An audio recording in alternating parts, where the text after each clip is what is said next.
37,000 nursing home eviction notices prepared in Louisiana. 3 nursing home employees indicted in a resident's death. An 82-year-old CNA enjoys her job at a Tempe, Arizona retirement community. And a study shows that obesity is soaring among long-stay nursing home residents. This and more, next.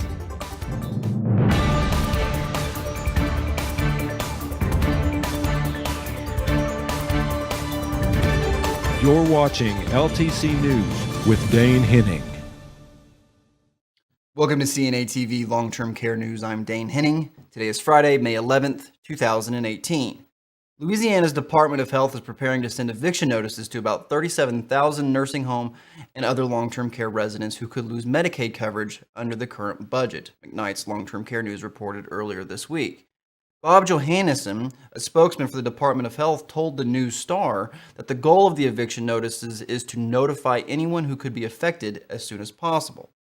Governor John Bell Edwards' staff has warned since at least March that he would cut benefits unless legislators agreed to budget concessions in a special session.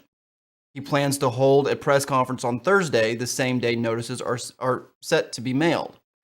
Earlier this year, state officials estimated the move would affect 60,000 recipients, including 46,000 who qualify for nursing home care but also have personal income between $750 and $2,250 monthly. Next year's budget begins on July 1st, which is when the earliest evictions would start. 3 Ohio nursing home employees were indicted last week for allegedly falsifying bed check records and failing to provide care to a resident. The charges stem from the January 7th death of Phyllis J. Campbell, 76, a resident of the memory care unit at the Hilty home in Pandora, Ohio.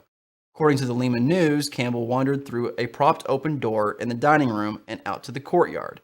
She was wearing wander management equipment at the time, and the movement through the door should have alerted staffers to her changing location, but it was not functioning properly. Campbell spent some 8 hours in that courtyard in below zero temperatures, where she was eventually found dead of hypothermia, just 30 feet from those dining room doors. Rachel R. Freisel, 36, and Destiny Finbert, 20, have been charged with involuntary manslaughter, a third-degree felony, and the death, according to the Lehman News. They were also charged with forgery for allegedly falsifying bed check records, a fifth-degree felony, along with gross patient neglect, a first-degree misdemeanor. A third employee, Megan E. Snipke, 31, has been charged with 1 count of forgery, a fifth-degree felony, also for forging documentation, along with gross patient neglect. Arraignment is scheduled for May 16th in the Putnam County Common Pleas Court. We'll be back right after this break. We look at NACA as the professional organization that supports the CNA, just like the American Association of Long-Term Care Nurses supports the RNs and LPNs. As a state executive, I can tell you that the energy and the empowerment that this organization has given to our state has truly enhanced the depth of membership and the work that we do as a state association.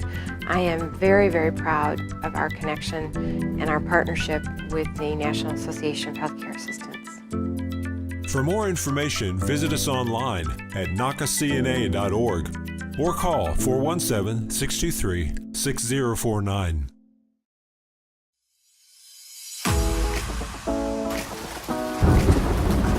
I suppose I shouldn't be complaining because I have several friends and relatives up in northern Iowa who have it a lot worse than I do down here in southern Missouri right now.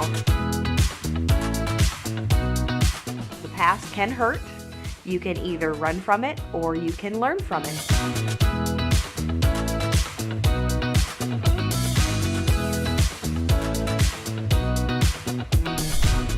Watch Katie in the Morning with Katie Page, weekdays, 10 a.m. Central. 3TV CBS Channel 5 reports that at a Tempe Senior Living Center, there is a certified nursing assistant who's just as old, if not older, than some of the people that she tends to. Evie Hasnard is an 82-year-old CNA and works regular shifts at Friendship Village. A lot of her workday is spent in a golf cart making house calls to the people who live in the retirement community. She has been there for nearly 25 years, taking vitals and making sure people take their medication they're supposed to. Hasnard admits she has slowed down some over the years, but the other people her age tell her they still have a hard time keeping up with her. She said, "I like my job. I might stay here forever. I might be walking with a walker right there beside him. I don't know, but I like it." The rate of obese nursing home residents jumped from 22% to 28% between 2005 and 2015, according to research presented at the 2018 American Geriatric Society Conference. A description of the study, which was discussed in Orlando last weekend, was published online by the Annals of Long-Term Care on Monday. In the 10-year period, female residents had a higher prevalence of obesity than male residents, increasing from 4 to 7%. In 2015, the most severely obese were younger than the others. They also had more chronic conditions but lower rates of functional or cognitive decline. The authors also noted obese residents had specific chronic issues and functional status compared with other residents, which could help facilities prepare to care for this growing population. This has been your long-term care news update. Everyone have a wonderful weekend, and I'll see you next week.